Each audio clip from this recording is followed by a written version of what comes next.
The baby appears to be doing well, but the image on this screen is not what I expected. My name is James, 37, employed as a defense logistics contractor. 2 weeks ago, I returned from Helmand province after spending 8 months abroad. Inside that stark, clinical room in Dallas, I sat beside my wife Ava while she underwent her ultrasound. That was when I noticed Dr. William Harris' hand falter, trembling as though he had stumbled upon something unsettling. "Sir, I must ask you to step out immediately and consider seeking legal representation." The words hit me like shrapnel. Ava was lying there on that examination table, ultrasound gel still wet on her belly, looking between the doctor and me with confusion painted across her face. The same expression she had been wearing a lot lately, like she was always trying to figure out what I was thinking. "Is something wrong with the baby?" I asked. My voice stayed level. "Training does that to you. Keep calm when everything is falling apart around you."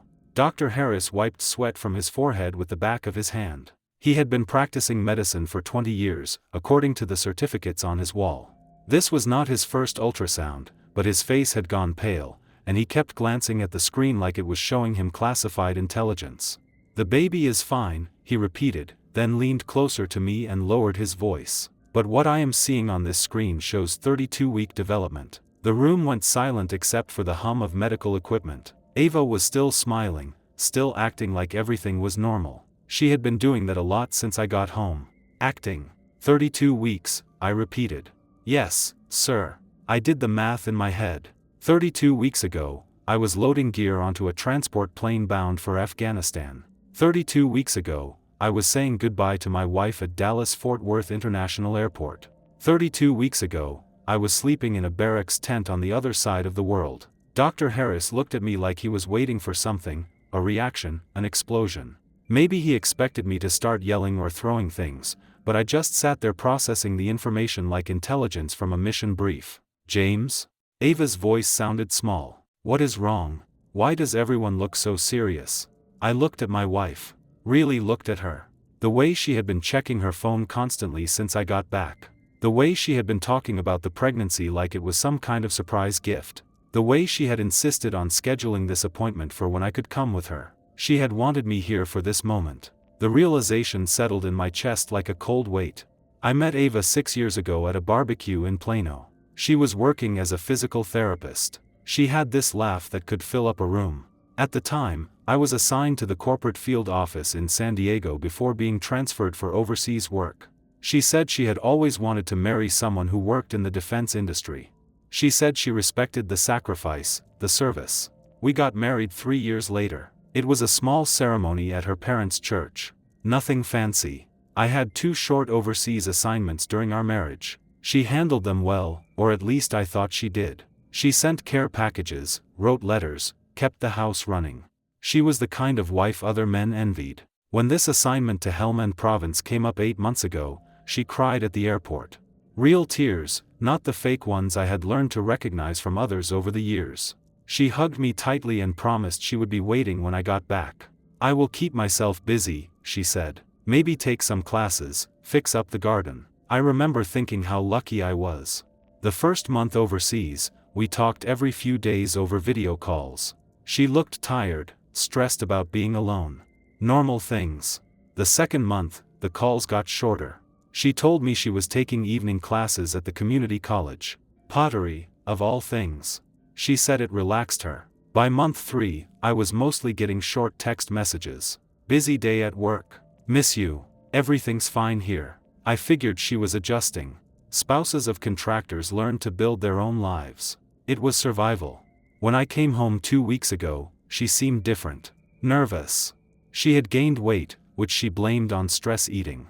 She started wearing looser clothes. She said she had not been feeling well. Thought maybe she had a stomach bug. Then last week, she told me she was pregnant. "I found out a few days after you left," she said, crying happy tears. "I wanted to surprise you when you got home. I am about 10 weeks along." 10 weeks. I had been home for a week and a half at that point. She had already scheduled the ultrasound appointment. She said she wanted me there for our first look at the baby. Our baby. I had felt proud, excited, like maybe this assignment had been worth something after all. Coming home to this news. Now, I was sitting in this doctor's office watching my wife lie on an examination table, learning that the math did not work. The timeline was all wrong. Everything was wrong. Dr. Harris was still standing there, waiting for me to react. Ava was still asking what was going on, her voice getting higher with each question. I could feel something breaking apart inside my chest, but my face stayed calm. Training always comes back to training. 32 weeks, I said again, more to myself than anyone else. Dr. Harris nodded. His hands had stopped shaking, but he kept glancing toward the door like he wanted to escape. Sir, I have to ask, were you present for conception? Ava's face went white. Not confused white, but caught white. James, I do not understand what is happening, she said. But her voice had changed. Less confusion, more panic. What does 32 weeks mean? I stood up from the chair slowly, military bearing, back straight, shoulders square. It means I was in Helmand province when this baby was conceived. The silence in that room was complete.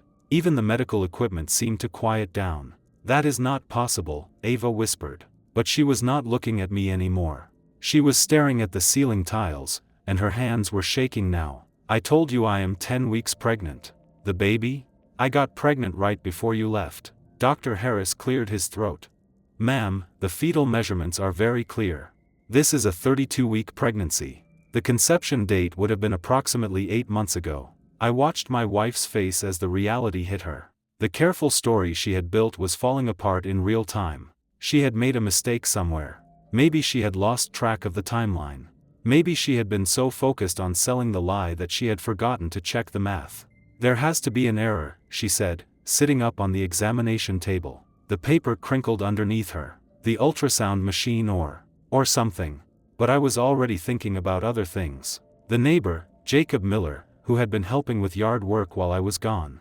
Ava had mentioned him in a few phone calls, said he had fixed the fence, helped move some furniture. Good neighbor, she had called him. I was thinking about the phone calls that got shorter and shorter. The evening pottery classes that seemed to run pretty late. The way she had been so insistent about scheduling this ultrasound appointment. She had wanted me here. She had wanted me to see this ultrasound. To believe I was the father. To commit to raising another man's child. The cold weight in my chest was spreading. Not anger yet, just clarity. The kind of clarity you get when you are looking through a rifle scope and everything suddenly comes into focus. Dr. Harris, I need copies of everything. The measurements, the images, the report. James, what are you doing? Ava's voice was rising. You are scaring me. I looked at my wife. 6 years of marriage, 3 years of believing I knew who she was. 8 months of sleeping alone overseas while she was sleeping with someone else. I am getting the facts, I said. Just like any good mission requires. I could see in her eyes that she knew it was over. The drive home was quiet. Ava kept talking, filling the silence with explanations that made less sense with every word. Maybe they mixed up my file with someone else's, she said, her hands twisting in her lap. Medical mistakes happen all the time. Remember when they sent you that other guy's blood test results? I kept my eyes on the road. Dallas traffic was heavy for a Tuesday afternoon. Normal people living normal lives, going about their business while my world was collapsing in the passenger seat. Or maybe the ultrasound machine was calibrated wrong, she continued. Those things are just computers, right? Computers make errors. We pulled into our driveway. The house looked the same as when we had left an hour ago. Same desert landscaping, same red tile roof, same basketball hoop I had installed 3 summers back, but everything felt different now. I parked the truck and sat there for a moment, engine ticking as it cooled down. James, please say something, Ava said. You are making me nervous. I looked at her. Really looked at her. The weight gain made sense now. The loose clothes. The way she had been avoiding certain positions when we had been intimate since I got home. When are you due? I asked. What? If you are 32 weeks pregnant, when is the baby due? Her mouth opened and closed. She was calculating, trying to figure out what answer would work best. The doctor did not say exactly, she finally managed. 8 weeks, I said. 32 plus 8 is 40. You are due in 8 weeks. We got out of the truck. I opened the front door and the house smelled like the vanilla candles Ava always lit. Smelled like home. But it was not home anymore. It was a crime scene. In the kitchen, I poured myself a glass of water and looked out the back window. Jacob Miller was in his yard next door, working on his motorcycle. Mid-40s, divorced about 2 years ago, worked as an electrician, had helped Ava move the patio furniture while I was deployed. "You want me to make some lunch?" Ava asked. She was trying to act normal, but her voice was pitched too high. "How long have you been sleeping with Jacob?" I asked. The glass she had been reaching for slipped from her hand and shattered on the kitchen tiles. "What did you just say?" I turned around to face her. "You heard me. James, that is insane. Jacob is our neighbor. He helped me with some things around the house while you were gone, but that is it.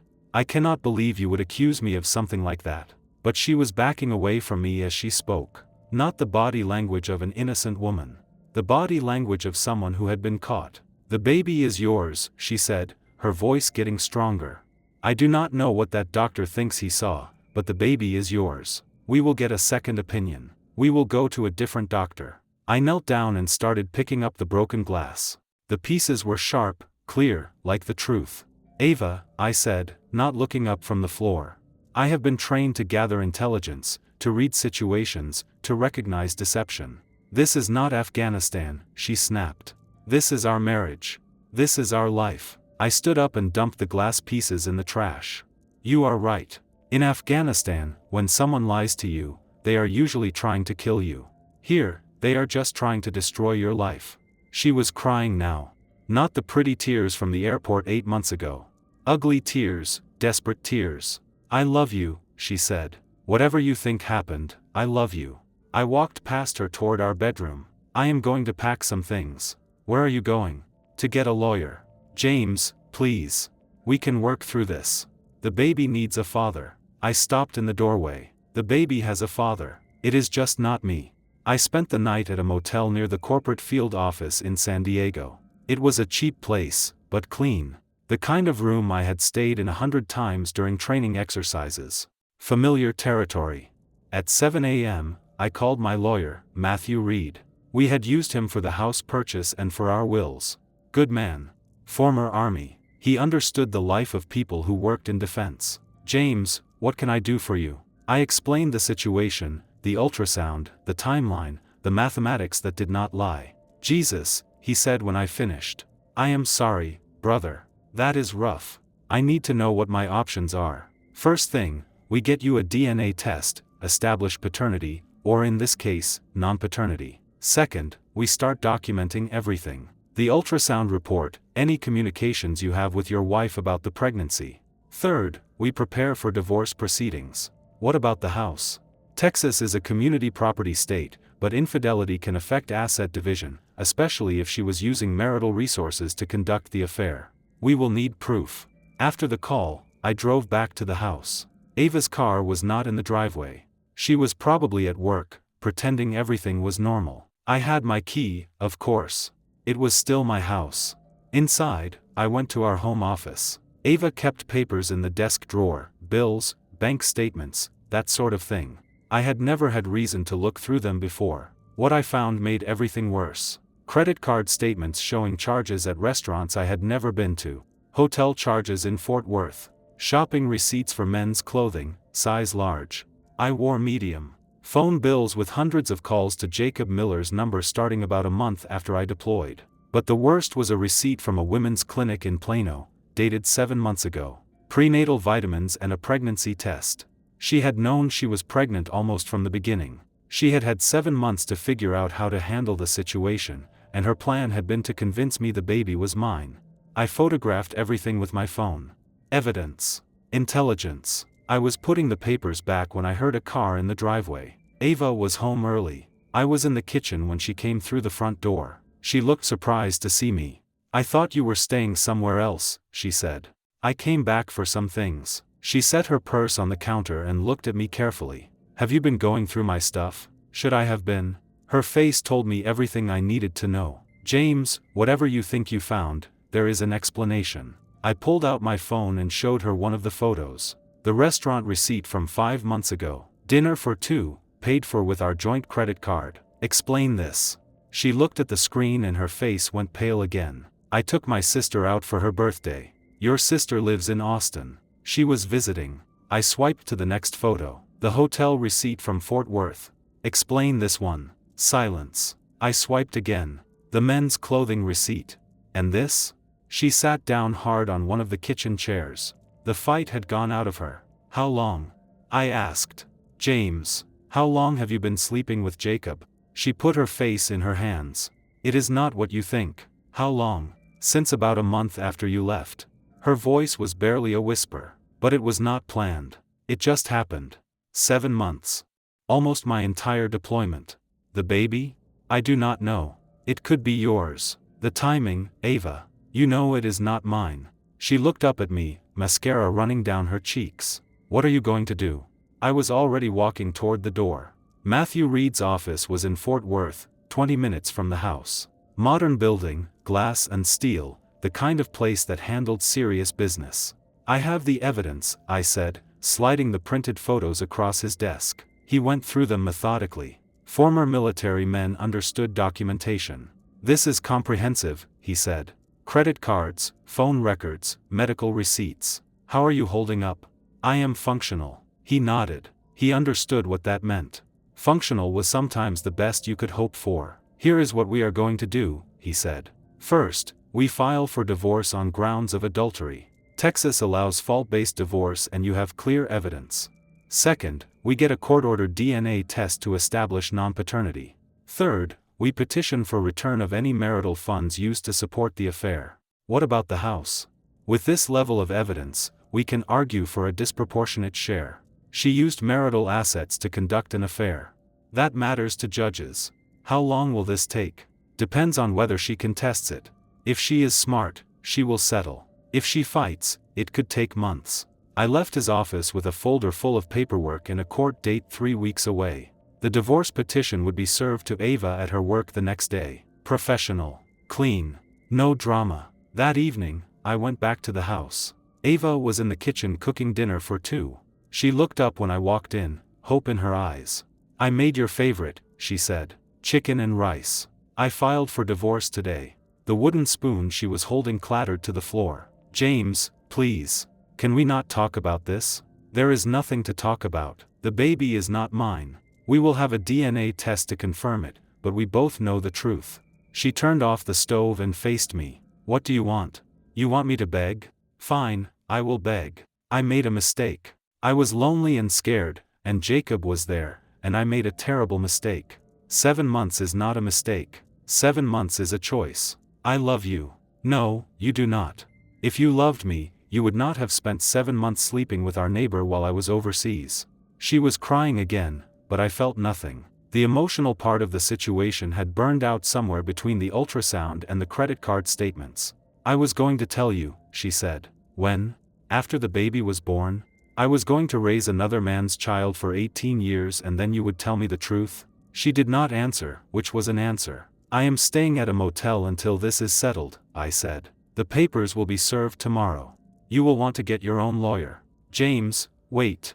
I stopped at the kitchen doorway. What about us? What about our marriage? I looked back at her. 6 years of marriage, 3 years of thinking I knew who she was. There is no us, I said. There has not been an us since you decided to sleep with Jacob Miller. I left her standing in the kitchen with dinner getting cold on the stove. Outside, Jacob was in his driveway again, working on that motorcycle. He looked up when he heard my truck start. Our eyes met for a second through the windshield. He looked away first. The courtroom was small, sterile.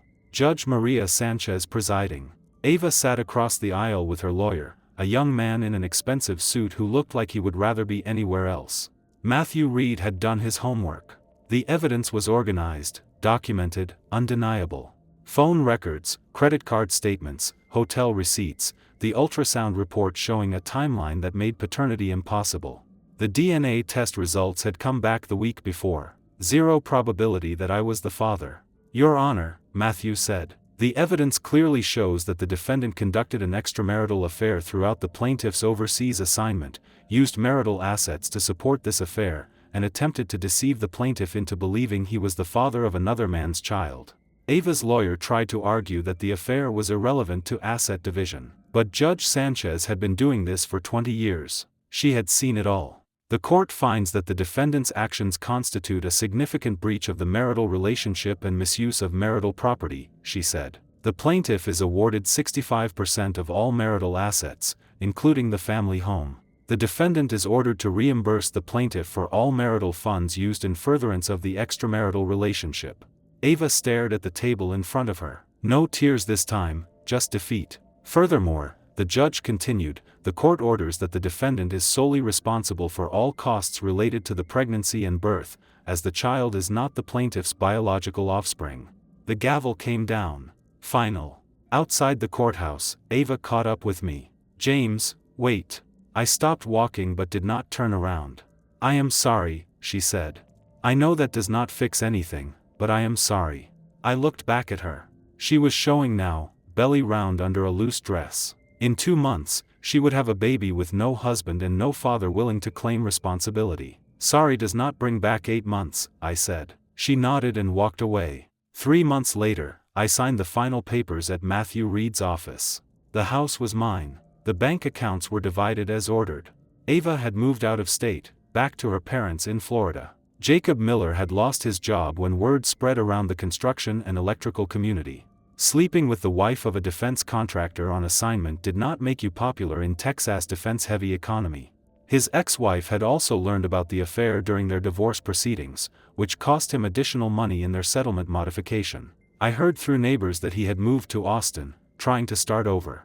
I kept the house for 6 months, then sold it. Too many memories, too much history in those rooms. I bought a smaller place near the corporate field office in San Diego. Clean lines. No history. I had my truck, my savings account, and a lesson learned about trusting people completely. The assignment to Helmand province had taught me about survival in a hostile environment. Coming home had taught me about survival in a different kind of hostile environment. My commanding officer had offered me another overseas assignment. I turned it down. I wanted to stay stateside for a while, figure out what came next. Some evenings, I would sit on my back porch and think about the alternative timeline. The one where I had believed the lie, raised another man's child, and never learned the truth. That version of James would have been living a completely different life, built on deception. I preferred the truth, even when it was ugly. The defense industry had taught me that clear intelligence leads to better decisions in work and in life. Ava's deception had failed because she had underestimated the power of simple mathematics and a contractor's commitment to facts over fiction. Sometimes the strongest response to betrayal is simply refusing to participate in someone else's lies. I am James, and this was my story. 8 months overseas taught me how to survive in a hostile land.